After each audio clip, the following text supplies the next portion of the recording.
जय हिंद दोस्तों, आप सभी का स्वागत है आपके अपने यूट्यूब चैनल जेएस क्लासेस पर। दोस्तों, हम अपनी हिंदी को टॉपिक वाइज टॉपिक से पूरा कर रहे थे। आज हमारा रहने वाला है छंद।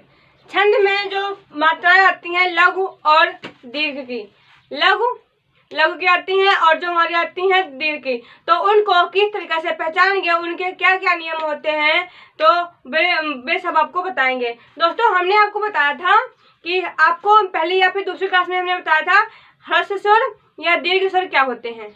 अगर आप लोगों ने पहली क्लास कर ली होगी तो आपको पता होगा, क्योंकि इसमें उसकी जरूरत पड़ सकती है। तो यहाँ पर पहले हम लिखेंगे ह्रस्व स्वर।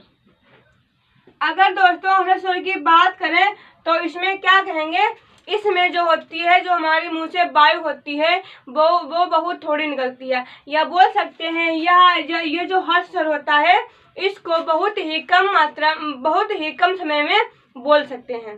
कैसे? इसे यहाँ पे लिखते हैं कम वायु की आवश्यकता।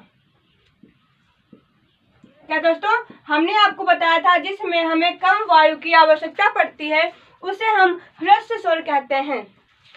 तो ये हमारे कितने होते हैं? अगर ह्रस्व स्वर की बात करें तो हमारे 4 हो जाते हैं। कितने? 4 हो जाते हैं। कौन कौन से? एक हमारा हो जाएगा आ, एक हमारा हो जाएगा छोटी ई, एक हमारा हो जाएगा छोटो ऊ, और एक हमारा हो जाएगा री, इसी वाला री हो जाएगा। तो उम्मीद करते हैं ये बात आपको समझ में आई होगी। ह्रस्व स्वर क्या होते हैं? ह्रस्व स्वर वे होते हैं जिसमें हमें कम वायु की आवश्यकता पड़ती है, उसे बोलते हैं ह्रस्व स्वर। दोस्तों, एक और आपको टॉपिक बताया था हमने, जिसे बताया था हम कि दीर्घ स्वर क्या होते हैं। कौन से? दीर्घ स्वर। दोस्तों देखो, इसमें क्या था, इसमें हमें कम वायु की आवश्यकता पड़ रही है। यहाँ पर लिखा है दीर्घ। दीर्घ मतलब होता है ज्यादा। जहाँ पर हमें अधिक वायु की आवश्यकता पड़ती है उसे हम दीर्घ स्वर कहते हैं। यहाँ पर हम थोड़ा लिख लेंगे, ज्यादा से ज्यादा वायु की आवश्यकता। क्या दोस्तों? ज्यादा वायु की आवश्यकता। जहाँ पर हमें अधिक वायु की आवश्यकता पड़ेगी वहां पर हमारा आ जाएगा दीर्घ स्वर। तो इसमें आपके आ जाएगा आ ई उ ए ओ औ। क्या दोस्तों? औ कितने होते हैं? 1 2 3 4 5 6 7। ये जो हमारे दीर्घ स्वर होते हैं इनकी संख्या होती है 7। दोस्तों, उम्मीद करते हैं आपको यहाँ तक की बात समझ में आई होगी। अब बढ़ते हैं आगे और देखते हैं। अगर दोस्तों बात करें मतलब कैसे गिनते हैं, अगर बात करें लघु की, लघु मात्रा, अगर लघु मात्रा की बात करें तो इसको कैसे गिनेंगे, तो देखो दोस्तों, जहां पर ये जो हमारा ह्रस्व स्वर लिखा है जिसमें हमें कम वायु की आवश्यकता पड़ेगी, जितने हमारे चारों हैं, ये जो यहाँ पे लिख लेंगे कि ह्रस्व स्वर के चारों, ह्रस्व स्वर जो ह्रस्व स्वर के 4 हैं वो सब हमारे चारों किस में आ जाएंगे? लघु में आ जाएंगे। आप देखो, अगर यहाँ पे लिखते हैं कि कु का, तो ये जो हमारे होते हैं ये हमारे लघु मात्रा के अंतर्गत आते हैं। दोस्तों, अगर हम बात करते हैं वर्ण विच्छेद की, अभी आपको बताते हैं कि वर्ण अगर विच्छेद की बात करें तो क्या होता है। अगर हमने यहाँ पर लिखा माँ, तो ये बताओ क्या ये माँ, अगर इसको मतलब क्या इसमें हमारा बात करें स्वर, क्या इसमें हमारा स्वर छिपा हुआ है? तो आप दोस्तों बोलोगे हाँ। किस तरीका से? तो देखते हैं। देखो, यहाँ पे लिखा है माँ। अगर हम माँ लिखेंगे तो माँ लिखेंगे, हलंत लगाएंगे, प्लस लिखेंगे और छोटा आ लिखेंगे। जितने भी हमारे व्यंजन होते हैं, का खा गा घा, का खा गा घा, चा छा जा झा, टा ठा डा ढा, ता था पा पा फा बा भा मा। तो इसमें क्या होता है दोस्तों, जहाँ पर हमारा ये खाली अक्षर लिखा होता है उसको अगर हम वर्ण विच्छेद करेंगे तो ये हमारा एक आ जाएगा वर्ण, ये हमारा आ जाएगी एक मात्रा। तो क्या हो जाएगा, अगर हम इतनी प्रक्रिया को पूरा करेंगे तब जाकर हमें माँ की प्राप्ति होगी। अगर यहाँ पे बात करते हैं कमल की, किसकी बात करते हैं? कमल की।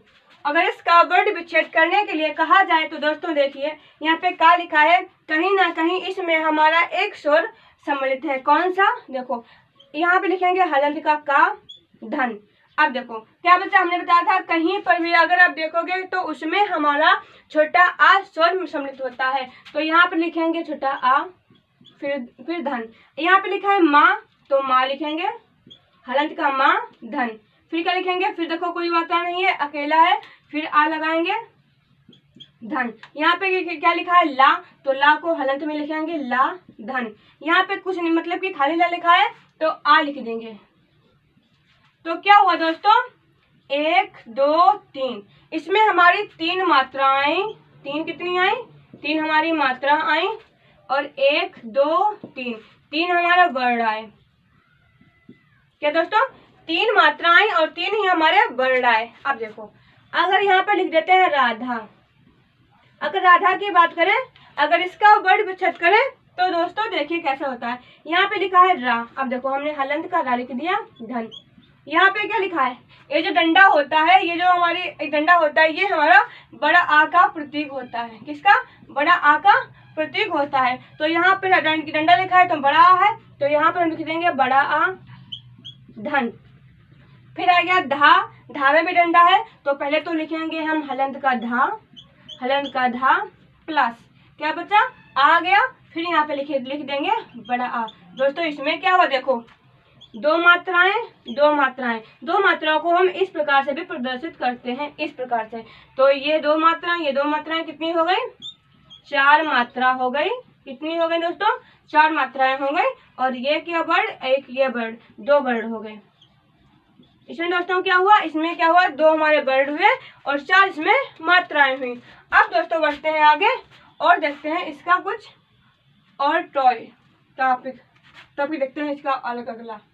अब देखो, अब देखते हैं अगर हम बात करें लघु, लघु की और गुरु,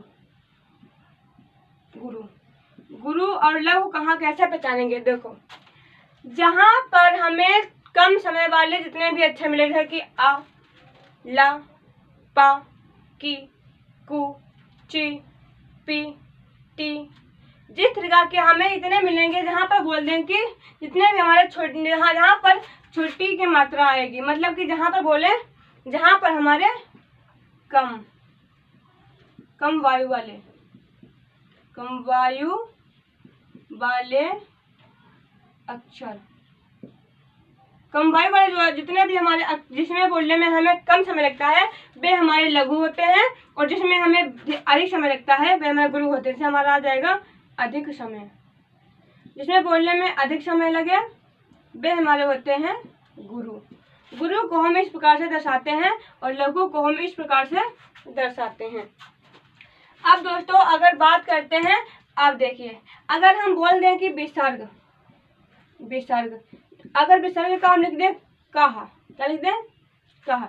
ये जो का होता है, ये जो हमारी विसर्ग की जो मतलब पाई मात्रा होती है, इसको अगर हम काउंट करेंगे तो इसको हम बोल देंगे ये हमारा गुरु में जाएगा। किस में जाएगा? ये हमारा गुरु में जाएगा। और एक हमारा होता है अनुस्वार, अनुस्वार किसे बोलते हैं? अंग को, इसे बोलते हैं अनुस्वार। जहाँ पर दोस्तों ये वाली हमें बिंदी मिल जाएगी, जैसे दोस्तों माँ, का, जहाँ पर हमें ये वाली बिंदी मिल जाएगी अनुसार की, ये भी हमारे, इन्हें भी हम किस में काउंट करेंगे? इसमें भी हम गुरु में काउंट कर लेंगे। इसमें इसे भी हम गुरु में काउंट कर लेंगे। एक और पॉइंट देखो, बात करें हलंत, हलंत के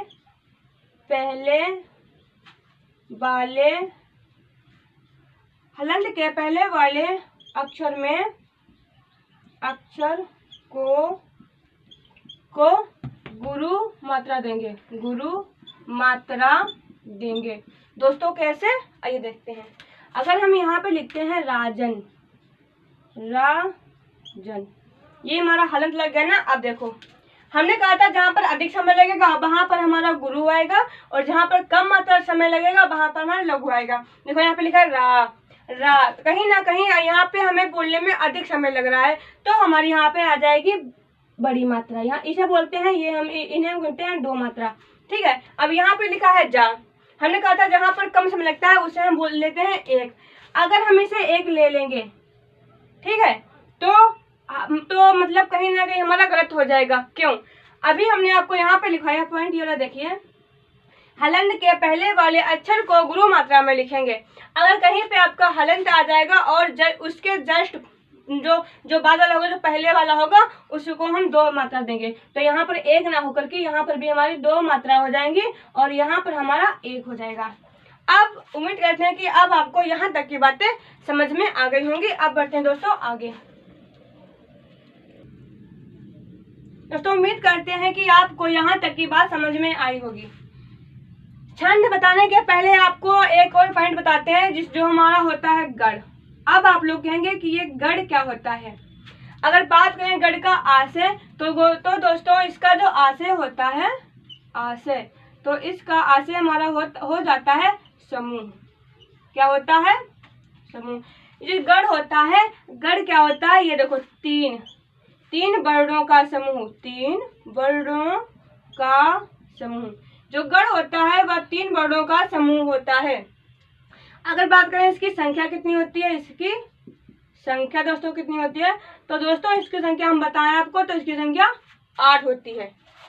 अगर हम बात करते हैं गढ़ की ट्रिक की, आपको एक ट्रिक बताते हैं, आप उसको देखिए और आपके जितने भी हमारे 8 गढ़ हैं उन्हें आसानी से हम काउंट कर सकते हैं। अगर यहाँ पर हम लिखते हैं, देखो, या माता राज भान सलगा, यह माता राज भान सलगा। आपको 2-3 बार इसे मतलब कि पढ़ना है और इस लाइन को पूरा याद कर लेना है। या माता राजभान सलगा, या माता राजभान सलगा, या माता राजभान सलगा। अगर आप इस पॉइंट को 2-3 बार दोहराएंगे तो आपको यह आसानी से याद हो जाएगा, या माता राजभान सलगा। देखो, 1 1 2 3 4 5 6 7 8 9 10। दोस्तों अगर बात करें या की, तो या का हमारा हो जाएगा यगड़, यगड़ा। क्या हुआ? हमने कहा था ये हमारे 3 वर्णों का समूह होता है, 1 2 3 वर्ण हो गए। तो या से हमारा हो गया यगड़, मा से हमारा हो जाएगा मगड़, और ता से हमारा हो जाएगा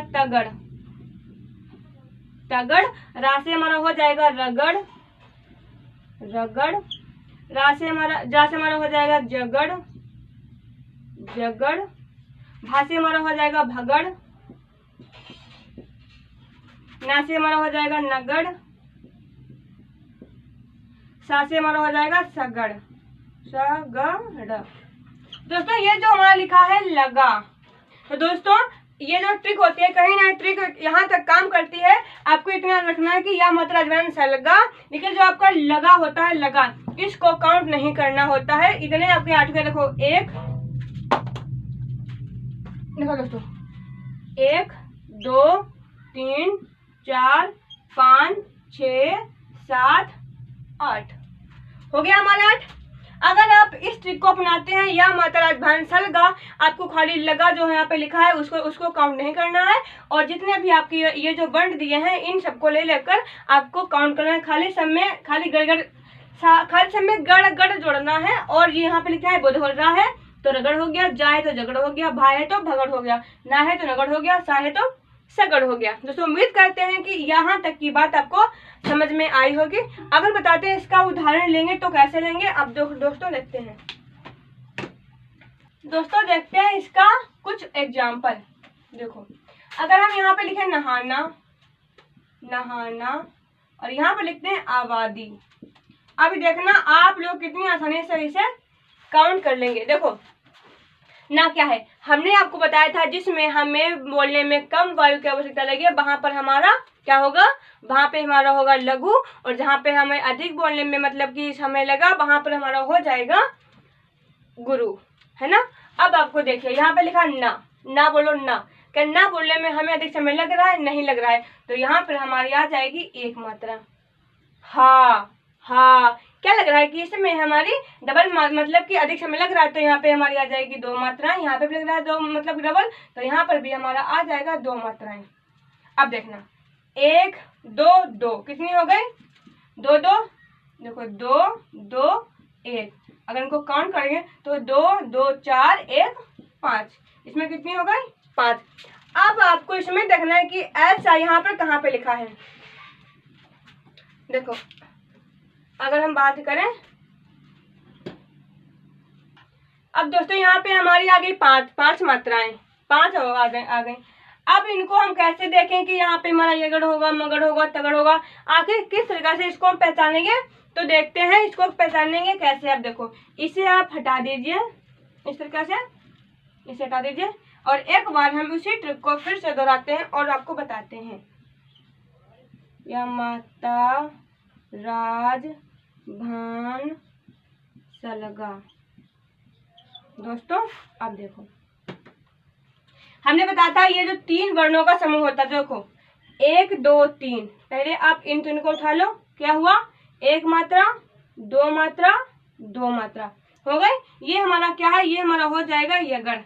मिल गया क्या, देखो दो दो एक पांच, दो दो एक पांच हो गई। तो क्या हुआ दोस्तों, हमने इससे बनाया था, ये हमारा था यगड़, क्या था, ये हमारा था यगड़। तो दोस्तों हम कह सकते हैं जो हमने यहाँ पे लिखा है नहाना, ये हमारा यगड़ के अंतर्गत आएगा।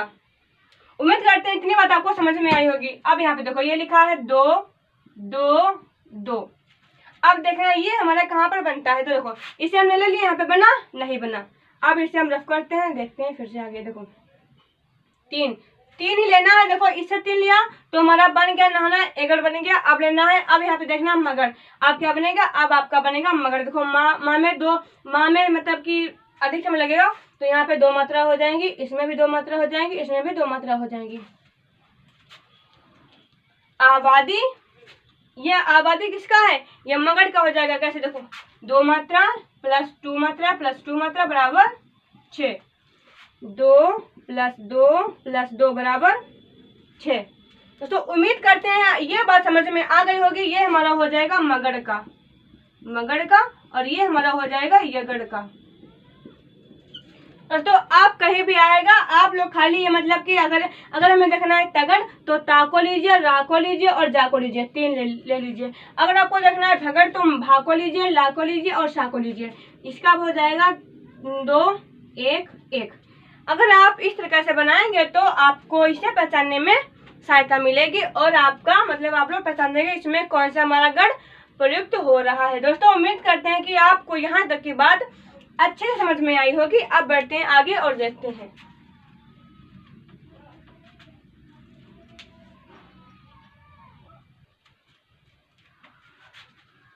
अब दोस्तों चलते हैं अपने छंद पर। अब देखते हैं छंद की परिभाषा देख ली। अब देखते हैं कि छंद क्या होता है। अगर वर्ण के आधार पर देखते हैं तो इसे हमने 4 भागों में डिवाइड किया था। कितने भागों में? 4 भागों में डिवाइड किया है। कौन कौन सा 4 भाग हो जाएंगे दोस्तों, देखते हैं। यहाँ पे हमारा हो जाएगा वार्णिक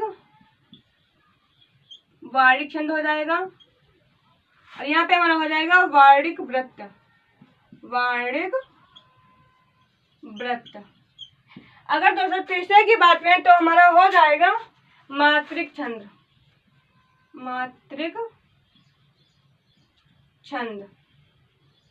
और चौथा हमारा हो जाएगा मुक्तक छंद।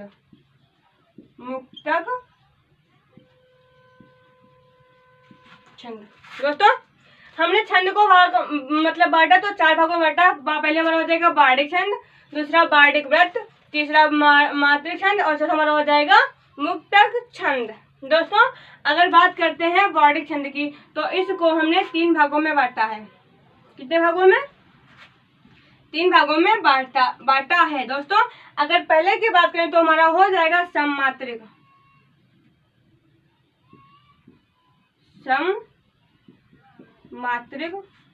दूसरा हमारा हो जाएगा अर्ध सम मात्रिक। अगर तीसरे की बात करें तो हमारा हो जाएगा विषम मात्रिक छंद।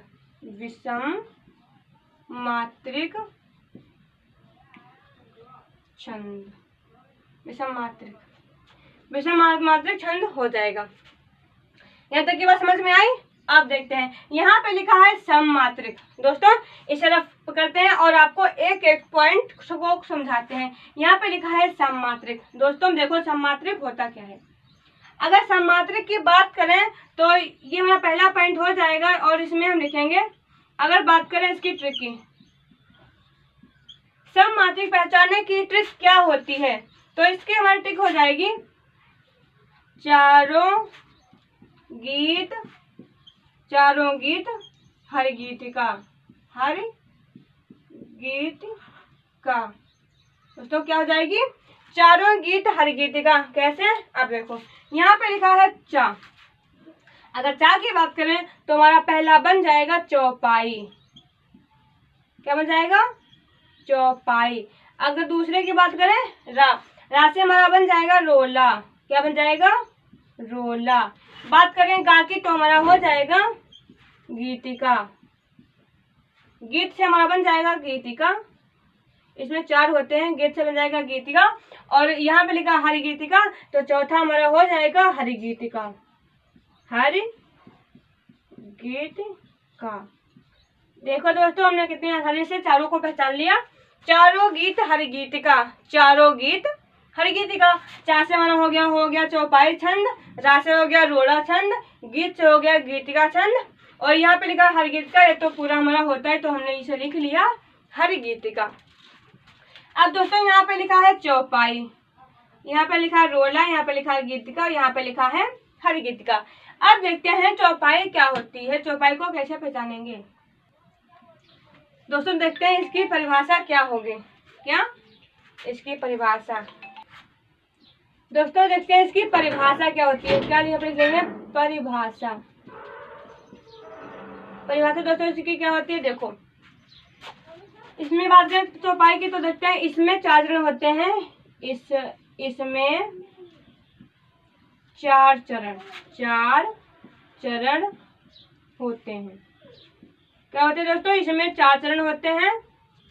इसमें 4 चरण होते हैं और इसमें क्या होता है, अंतिम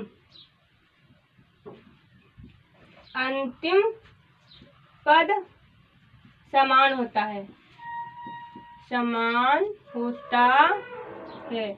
अंतिम पद क्या होता है, अंतिम पद समान होता है। और क्या होता है, अब बताएं, अगर बात करें तो अंतिम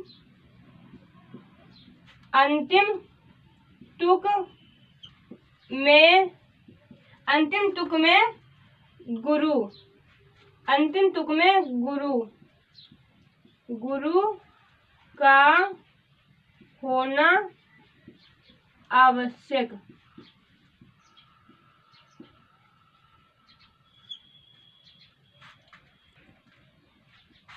गुरु का होना शुभ माना जाता है, शुभ माना जाता है। क्या दोस्तों, अंतिम तुक में गुरु का होना शुभ माना जाता है। अगर इसकी बात करें अगले चरण की, तो देखो प्रत्येक चरण में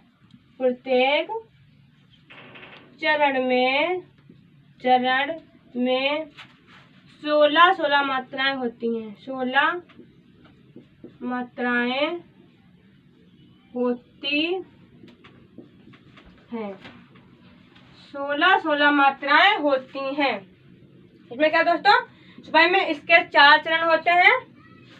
अंतिम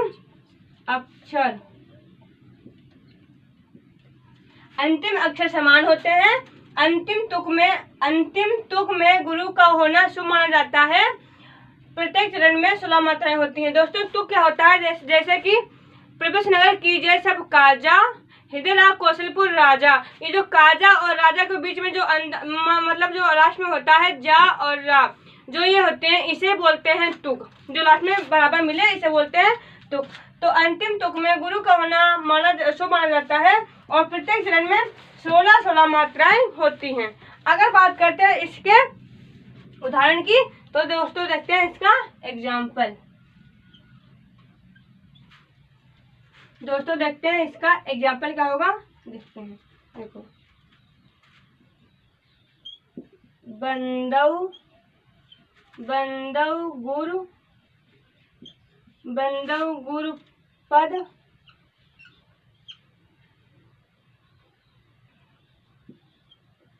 पदुम परागा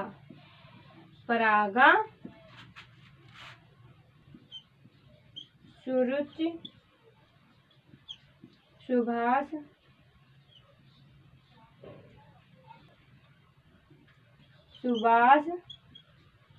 सरस अनुरागा।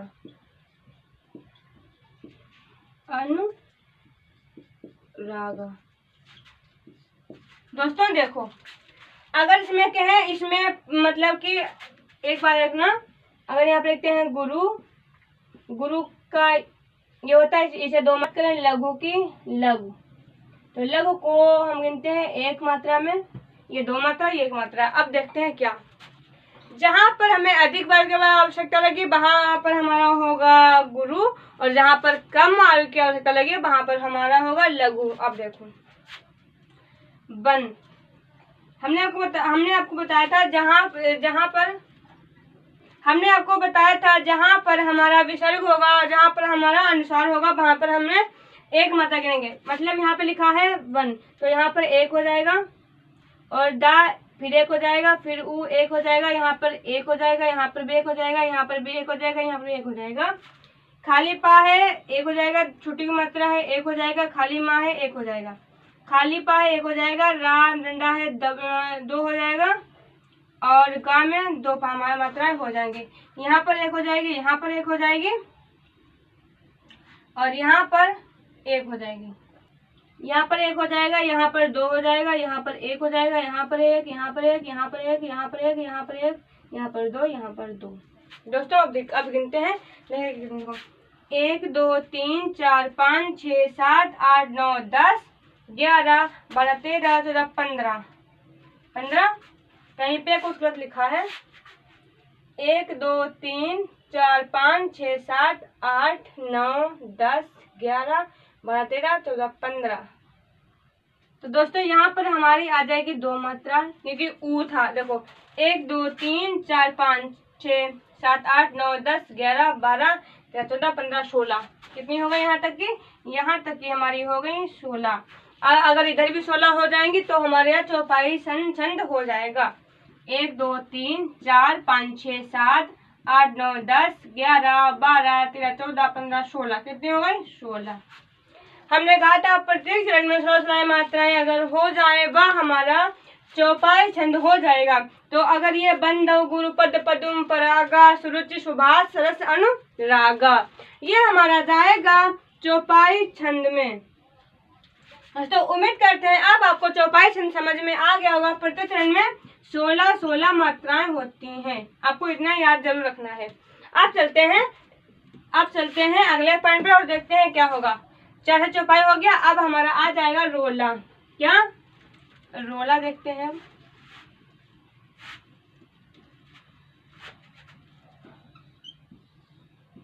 रोला दोस्तों अगर इसकी परिभाषा की बात करें तो देखते हैं इसकी परिभाषा क्या हो जाएगी। अगर दोस्तों इसके पॉइंट की बात करें तो पहला हमारा पॉइंट हो जाएगा, यह पहली बात तो सममात्रिक छंद है। सममात्रिक छंद है दोस्तों। अगर हम ये ना लिखें फिर भी आप पहचान जाओगे कैसे। देखो दोस्तों हमने यहाँ पे लिखा सममात्रिक। ये जो ट्रिक बनी है ये हमारी जो इतने जितने आते हैं चौपाई रोला गीतिका हरि गीतिका ये सब हमारे सममात्रिक छंद के अंतर्गत आते हैं। तो हमने एक पॉइंट लिख दिया यह सममात्रिक छंद है। अगर बात करें दूसरे पॉइंट की तो हमारा हो जाएगा प्रत्येक मात्रा में प्रत्येक चरण में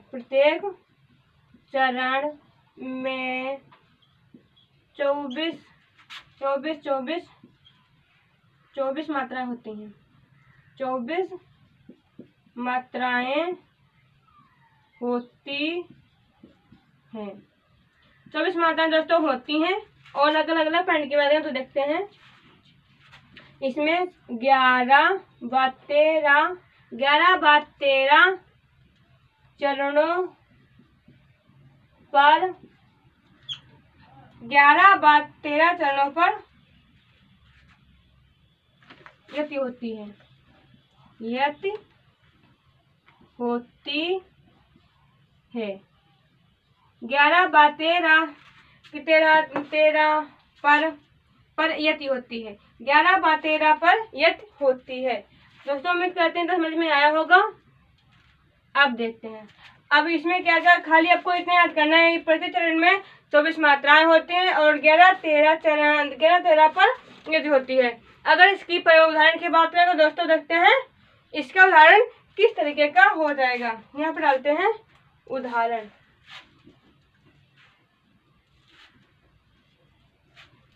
उदाहरण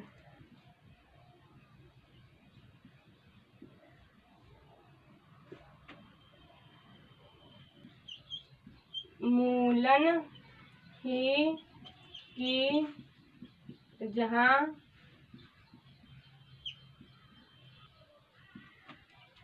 अधोगत केशव गाय। तो क्या हुआ, मूलन ही की जहाँ अधोगत केशव गाय। अब देखो बड़ी की मात्रा लगी है, यहाँ पे हमारा हो जाएगी 2 मात्राएं, यहाँ पर 1, यहाँ पर 1, यहाँ पर 2, यहाँ पर 2, यहाँ पर 1, यहाँ पर 2, 2, 3, 4, 5, 6, 7, 8, 9, 10, 11। क्या हुआ दोस्तों, यहाँ पर हमारी हो गई 11। हमने कहा था जहाँ पर 11 और 13 मात्राओं के बीच यति हो उसे हम बोलेंगे रोला। अब देखो यहाँ पे देखते हैं, अगर यहाँ पे 13 हो जाएंगी तो हमारी बात बन जाएगी। यहाँ पे हो जाएगा 1, ओ की मात्रा तो 2 मात्राएं, गति गा पर 1 मात्रा, ती पर 1 मात्रा, के पर 2 मात्रा, सा पर 1 मात्रा, वा पर 1 मात्रा, गा पर 2 मात्रा, ये पर 1 मात्रा, या पर 1 मात्रा। 1, 2, 3, 4, 5, 6, 7, 8, 9, 10, 11, 12, 13। क्या दोस्तों, इधर मिल गई हमें 13 और इधर मिल गई हमें 11। रोला का नियम कहता है कि जहाँ पर 11 और 13 मात्राओं के बीच यति होती है इसे बोलते हैं यति। जहाँ पर रुका जाता है इसे बोलते हैं यति। जहाँ पर यति होती है वहाँ पर हो जाता है रोला। दोस्तों उम्मीद करते हैं अब आपको रोला भी समझ में आ गया होगा। अब बढ़ते हैं नेक्स्ट पॉइंट पर और देखते हैं क्या हो गया हमारा, चौपाई हो गई, रोला हो गया। अब आता है गीत से हमारा आ जाएगा गीतिका। अगर तीसरे की बात करें तो हमारा हो जाएगा गीतिका। दोस्तों गीतिका क्या होता है, अगर इसकी बात करें परिभाषा की तो देखते हैं इसकी परिभाषा। अगर बात करते हैं पहले पाठ की तो पहला पॉइंट हमारा ये बन जाता है कि जो गीतिका है ये हमारी सममात्रिक छंद है। और देखिए आगे, प्रत्येक चरण में क्या दोस्तों, प्रत्येक चरण में 24 मात्राएं होती हैं। कितनी, 24 मात्राएं होती हैं। प्रत्येक चरण में 24 मात्राएं होती हैं। अगर बात करें सेकंड पॉइंट की तो आपका बन जाएगा, इसमें क्या होता है 12 और 13 मात्राओं पर यति होती है,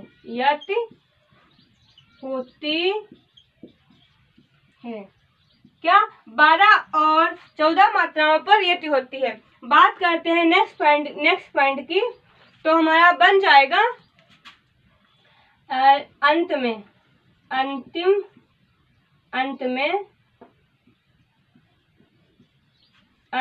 में लघु व गुरु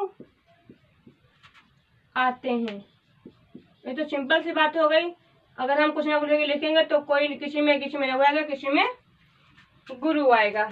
दोस्तों इसकी परिभाषा आपने देखी, प्रत्येक चरण में 24 मात्राएं होती हैं, 12 और 14 मात्राओं पर यति होती है और अंत में लघु व गुरु आते हैं। अगर इसकी बात करें उदाहरण की तो दोस्तों देखिए आपको बहुत अच्छे से समझ में आ जाएगा कि गीतिका कहाँ पर और कैसे होती है। देखते हैं दोस्तों इसका उदाहरण। अगर इसके उदाहरण की बात करें, उदाहरण जो अधिक कल्याण में, जो अधिक कल्याण में है व्यक्ति तेरे प्राण में। दोस्तों अगर इसकी बात करें, देखते हैं इसमें क्या हमें 12 और 14 पर क्या इसमें हमें ये तो मिल रही है। देखते हैं, जो इसमें क्या 2 मात्राएं हो जाएंगी, आ में 1 मात्रा, धी में 1 मात्रा, का में 1 मात्रा। का में 1 मात्रा यहाँ पे ला है, या है, तो यहाँ पे हमारी 2 मात्राएं हो जाएंगी। रा में 1 मात्रा, मा में 1 मात्रा, या में 1 मात्रा, है में 2 मात्रा। दोस्तों गिनते हैं, 2 3 4 5 6 7 8 9 10 11 12 13 2 3 4 5 6 7 8 9 10 11 12।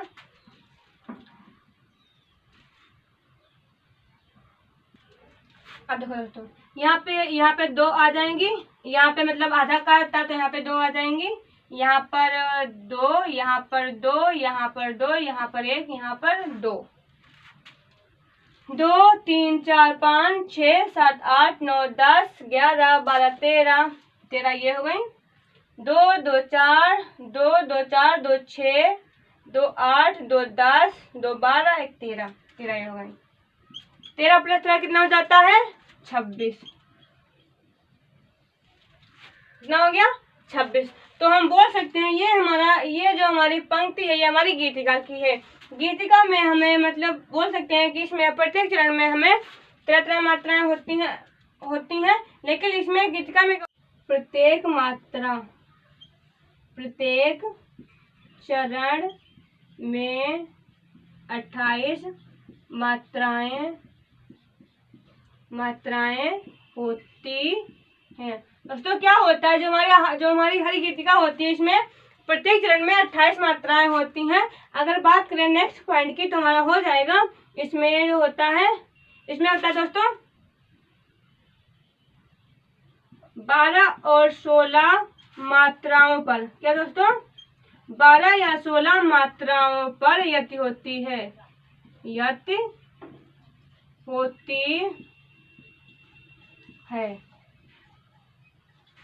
तो आपको खाली इसमें इतना याद रखना है, प्रत्येक चरण में 28 मात्राएं होती हैं और 12 या 16 मात्राओं पर यति होती है।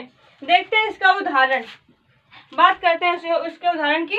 तो देखते हैं दोस्तों इसका उदाहरण क्या बन जाएगा। इसका उदाहरण बन जाएगा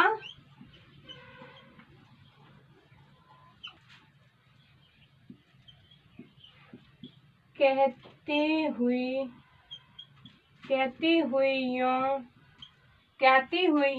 यूं उत्तरा के नेत्र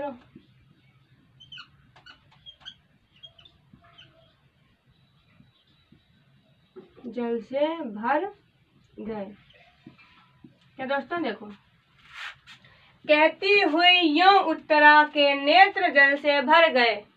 दोस्तों देखते हैं इसकी मात्राएं, 1 1 2 2 1 2 2 1 2 2 2 2 1 1 1 2 1 1 1 2। देखो दोस्तों 1 2 3 4 5 6 7 8 9 10 11 12 13 14 15 16 17 18 19 20 21 22 23 24 25 26 27 28। यहाँ तक की हमारी हो गई 16 और यहाँ तक की हमारी हो गई 12। क्या हुआ? हमने कहा था 12 या 16 पर यति होती है, तो यहाँ पे हमारी यति होगी। अगर इनको हम दोनों को जोड़ देंगे तो हमें 28 संख्या प्राप्त हो जाएगी। बोलो 28 मात्राएं प्राप्त हो जाएंगी। 28 मात्राएं किसमें होती हैं? ये हमारी हर गीतिका में होती हैं। तो एक बार आपको हम फिर से रिपीट कराते हैं ताकि आपको एक बार फिर से याद हो जाए। देखो 4 से हो जाएगा चौपाई, रा से हो जाएगा रोला, रोला। गी से हो जाएगा गीतिका, और हर गीतिका तो वो रहेगी ही। अब देखो चौपाई में हमारी 16 मात्राएं होती हैं। रोला की बात करें तो इसमें कितनी होती हैं? रोला में हमारी हो जाएंगी 24 मात्राएं, गीतिका में हो जाएंगी 26 मात्राएं, और हर गीतिका में हमारी हो जाएंगी 28 मात्राएं। आपको खाली इतनी बात याद रखनी है और आप पंक्ति को अच्छे से पहचान लोगे और बता दोगे इसमें रोला है, चौपाई है, जो भी है। ठीक है दोस्तों, आप बताएं हमारी क्लास आज छंद की कैसी रही, और इसमें और भी कुछ बाकी रह गया जो बताने को है, तो ये क्लास हम आपको अगली क्लास में बताते रहेंगे। दोस्तों उम्मीद करते हैं आप लोगों को आज की क्लास अच्छी लगी होगी। अगर आपको पसंद आई हो तो एक लाइक, एक कमेंट, और दोस्तों हो सके तो अपने ज़्यादा नहीं तो 2 दोस्तों को जरूर शेयर करें। फिर मिलते हैं नेक्स्ट वीडियो में, तब तक के लिए जय हिंद, जय भारत माँ।